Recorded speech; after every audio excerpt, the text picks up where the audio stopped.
Olá, muito boa tarde a você que nos acompanha aqui pelo Notícias Agrícolas. Está no ar o nosso boletim do mercado do boi.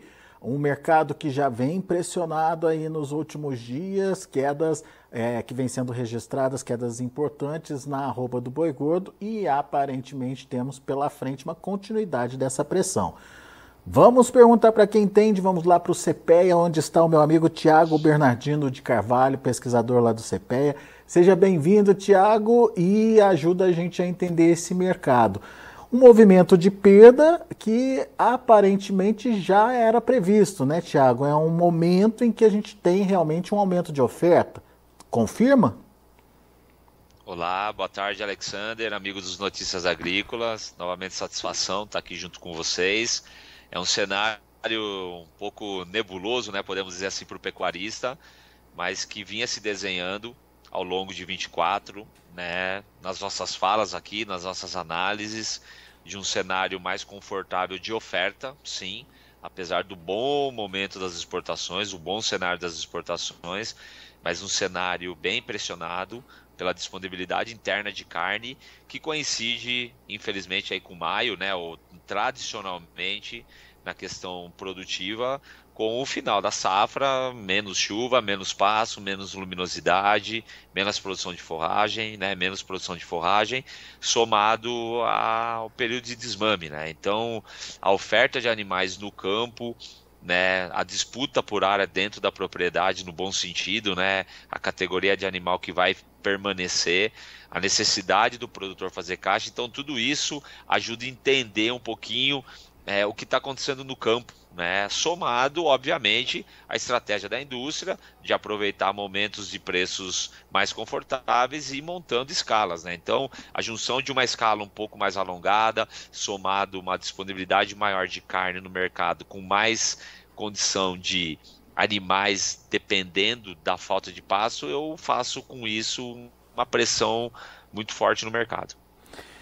Com isso, os preços recuaram, certo, Tiago? Recuaram até agora 22 de maio, né?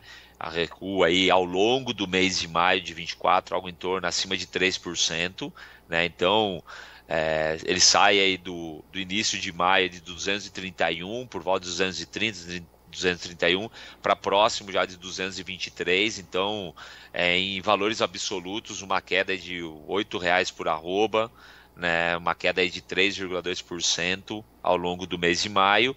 E lógico, se a gente olha para o mês de abril, a média, né, que fechou algo em torno de R$ 230, a gente está falando também uma média do mês de maio, algo em torno de 228. A queda aí chega a quase que 1%, 0,7%. Mas que seja, é um cenário, de novo, bem precificado em termos de desvalorização do boi gordo ao longo do mês de maio de 2024. E quando a gente compara com maio do ano passado, daí essa queda é ainda mais significativa, né? Você coloca um fator aí bem forte, chega a 13%, né? A gente está falando que maio, né, de 2023, a arroba chegou a ser negociado 263,80, 264, por exemplo. Então, a gente tem, obviamente, a gente observou uma queda brusca, né? Então, chegando aí nos próximos 13%, e que também é muito parelho com a queda da carne. A carne caiu 10%. Não, puxa vida, Thiago, a carne caiu menos. Sim, a carne caiu um pouco menos, mas a carne está no mesmo movimento que o boi gordo vinha. A gente vem perdendo valor ao longo do mês de maio. Então, a gente tem aí maior oferta no campo e a maior disponibilidade no mercado doméstico faz com que também a carne despenque também no atacado paulista. Então, assim, é um cenário bem pressionado. Isso quando a gente compara maio com maio, Tiago, é isso? Perfeito. Média de maio de 24, sempre lembrando até 22 de maio, Uhum. né? Então é a média, comparado com a média de maio, ao longo do mês de maio inteiro de 2023, sempre comparando essa média. Perfeito. E a carne então caiu quanto? 10%? 10,1%. Também caiu bem, Tiago, se a gente Caiu for... bem, caiu bem. Se a gente, obviamente, alguns vão falar, mas caiu 3% a menos, né? Por exemplo, né? Mas realmente o que eu quero trazer aqui é que o movimento vem intensificado também, né? Então a gente tem os dois produtos realmente sofrendo com essa oferta essa disponibilidade maior no mercado doméstico. Bom, de alguma forma a gente tem aí, como você bem relatou, esse aumento de oferta acontecendo no mercado. Dificuldade no pasto, o período de desmame, pressão aí de entrega até por parte do próprio pecuarista que não quer deixar mais uma semana lá para perder mais dinheiro, enfim, ele corre para tentar fazer a sua venda, isso tudo pressionando as cotações, mas a gente já está chegando, na sua opinião, Thiago, perto de um fundo de poço, ou a gente pode ver ainda uma pressão se intensificando aí nos próximos dias, nas próximas semanas?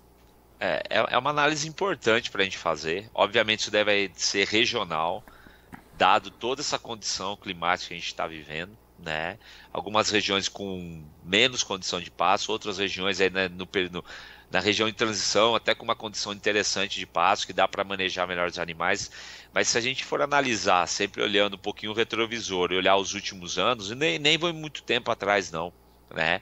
Se a gente pega o ano passado, por exemplo, quando a gente analisa maio, né, para junho, né, então se eu pegar junho do ano passado em relação a maio do ano passado, a arroba chegou a cair quase R$10 em junho. Né? Se a gente também volta a 2022, por exemplo, de maio a junho cai algo em torno de R$7. Então junho ainda como reflexo de uma precificação, né, de maior oferta no campo, a transição do final de safra, abril, maio, junho, né?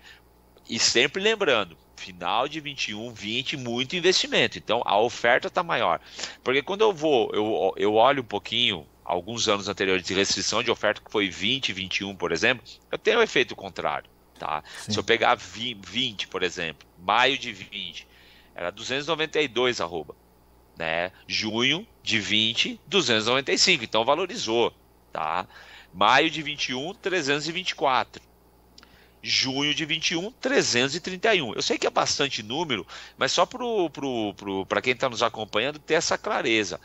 Eu posso ter essa inflexão positiva do preço, sim, mas tudo vai depender muito da oferta. A gente teve aí muito abate de fêmea 18 e 19, que impactou 20 e 21 nesse período de restrição de gado, somado com o boom da China, como a gente sempre falou. Agora, a gente tem a China comprando bastante ainda, mas a gente produziu muito no campo. O que está acontecendo basicamente 22, 23 e 24 é muito, se a gente voltar daí sim um pouquinho mais para trás, 19, 18, 17, tá? Maio de 17, por exemplo, 240. Junho de 17, 230. Maio de 18, 236. Junho de 18, 229. Tá? E só para a gente encerrar, maio de 19, 235, junho de 19, 227. Então, eu tenho essa lógica, de novo, de abril, maio, junho, e já julho recuperando, porque daí o produtor também ele fica receoso. Mas ainda a gente tem um reflexo, por isso que eu falei, é regional, eu vou ter regiões que desmamam agora, de maio para junho. Então, assim, eu tenho um cenário ainda de transição, safra entre safra, e mais oferta ou mais disponibilidade de animal no campo.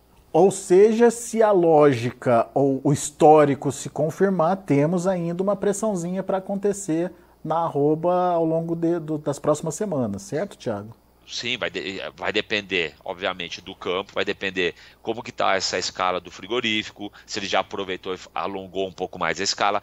Tudo isso vai ser um cenário pensando em termos de pressão por baixa, muito clara no mercado. Esse alongamento da escala é importante a gente acompanhar, porque a gente já viu acontecer, se eu não me engano, ano passado, ano retrasado, que os frigoríficos conseguiram se escalar e daí a gente teve um agosto tenebroso também. Lembra disso, Thiago? Sim, o frigorífico ele está na posição dele, obviamente, de olhar a melhor opção, etc. E o produtor é olhar para o campo e ver, eu consigo manter, não consigo manter, a que custo, eu consigo manejar esses animais. Então, em muitos casos, quando o preço ele começa a perder força, a despencar, vamos usar essa palavra, o pecuarista em alguns momentos ele solta mais gado mesmo. Por outro lado, ele sabe que está chegando num gargalo, então ele consegue talvez manejar. Então é olhar qual é a sua situação, né, para pensar que sempre tem essas oscilações, essas precificações para baixo e para cima. Então, é um período, como a gente vem usando sempre esse termo, de transição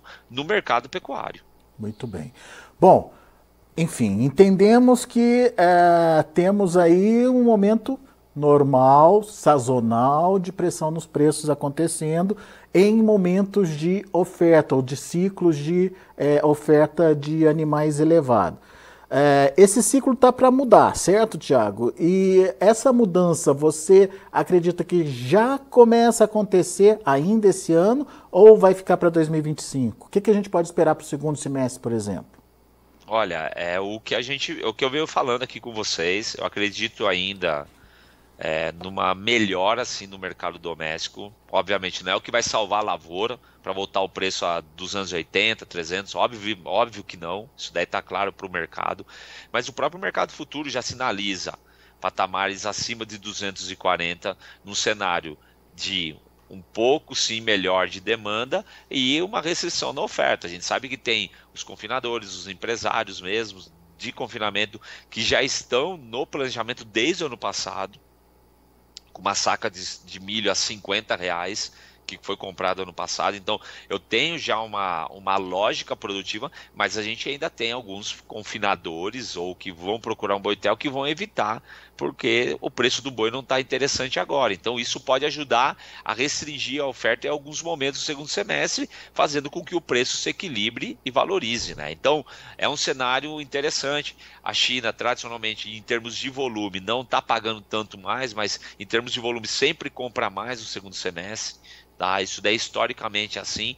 Então é um cenário que pode se tornar favorável para o pecuarista já em 2024, mas uma firmeza maior 25 e 26, quando a gente já vai ter o reflexo do abate maior de fêmeas, que vem de 23 e o começo de 24.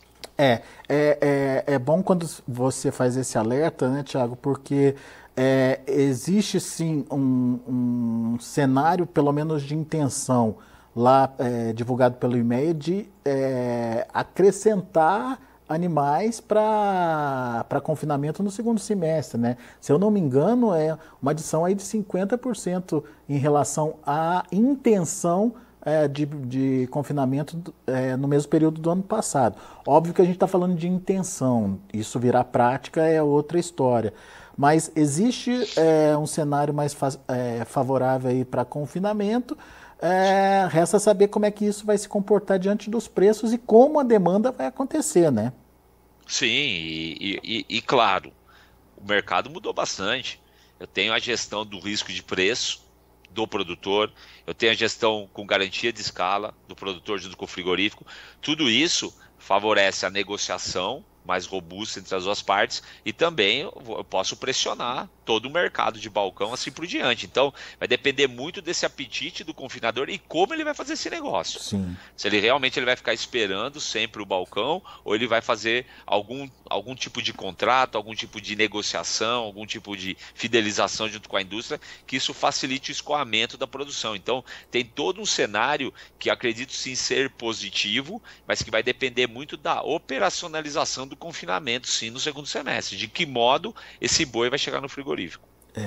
Hoje a gente tem aí uma diferença do maio, né, contrato maio na B3 para outubro, por exemplo, de pouco mais de R$ 10. Já foi maior, né, Tiago? A gente já viu essa diferença chegar a R$ 15 e preço da arroba para outubro, novembro na casa dos 250, né? Sim, realmente é uma observação interessante que você faz, tá? Já chegou nessa maior, tá uma menor, então a gente vê, obviamente, quanto mais próximo, né, de meses de vencimento, a gente tem uma proximidade maior do mercado, mas sempre voltando, sempre lembrando alguns detalhes. Lá em em dezembro do ano passado, teve negócios na Bolsa ao redor de patamares de 260, 255, que seja. Então, a diferença já foi maior, mas se aproxima, considerando maio e outubro, que são grandes meses de investimento, mas esse é o cenário realmente importante para o produtor, né, para o pecuarista. Obviamente a indústria também fica monitorando. E mais do que isso, de se proteger também, né? Olhando Sim. aí lá para frente, vendo que tem uma margem positiva aí para os negócios, aproveita e garante aquele preço, né? Com certeza, com certeza. Eu acho que a raiz de tudo é sempre olhar o seu custo de produção e realmente ver se ele tem uma margem, e se tiver margem, né? Muitas vezes alguém vai estar ouvindo e vai falar que a gente tem margem negativa, sim, em muitos casos, mas tem muita gente que fez um planejamento de compra e está realmente esperando um bom momento de venda para conseguir realmente uma melhora na margem aí da atividade de confinamento. Então é fazer uma gestão de risco de preço, isso é importante. Legal. Muito bom. Tiago Bernardino de Carvalho, meu amigo, obrigado mais uma vez por estar aqui com a gente, ajudando a gente a entender um pouco mais dessa dinâmica de precificação e entender um pouco mais do mercado. Apesar de parecer meio óbvio para quem já está na atividade, os ciclos se repetindo, né, Tiago? Mas é óbvio, mas nem todo mundo se prepara para eles, né? Então, sabendo que isso vai se repetir, por que não ficar mais preparado para atravessar esses momentos, né? Não, quando a gente fala de ciclo, né, e eu vou usar a palavra que você mencionou aí, a questão da obviedade, de ser óbvio, mas realmente a gente tem muitos fatores que influenciam, seja uma política de juros norte-americana, seja um momento de inflação na China ou não, seja queda de renda aqui, queda de juros, que seja, são N variáveis. E aí a gente coloca tudo isso também no mercado na cadeia bovina, que eu tenho impacto de São Pedro, impacto climático, né? O impacto de investimentos, impactos realmente de gestão dentro da propriedade, são N fatores para impactar nessa questão do ciclo, né? Que ele existe e que naturalmente ele vem pelas condições de produção brasileira, mas que a gente tem outras variáveis que podem impactar sim o nosso negócio. Boa lembrança. Meu amigo, mais uma vez, obrigado pela participação aqui conosco, volte sempre. Eu que agradeço, sempre prazer aqui estar junto com vocês, contar sempre com a gente aqui do CPEA. Um grande abraço a todos aí que nos ouvem aí e restinho de semana aqui ainda, mas bom trabalho a todos. Valeu, Tiago. Tá aí, Tiago Bernardino de Carvalho, pesquisador do CPEA, trazendo e analisando o mercado aqui pra gente no Notícias Agrícolas. Vamos ver os preços, vamos ver como estão as negociações ainda em andamento. O mercado está funcionando lá na B3 nesta quinta-feira. Vamos lá. De olho na tela, a gente tem aí o boi gordo na B3, maio, 224,25, caindo de novo, 0,42%. O junho, 227,20, queda de 0,15%. Julho, R$ 231,00, queda de 0,3%. E o agosto, R$ 231,95, queda de 0,45%. O indicador CPEA fechou o dia de ontem com queda de 0,62% a R$ 223,70. São os números de andamento do mercado lá na Bolsa de São Paulo, lá na B3, para que você possa entender essa dinâmica de precificação. Temos, portanto, uma tendência também trazida aí pelo mercado futuro de queda nos preços, de continuidade aí dessas quedas.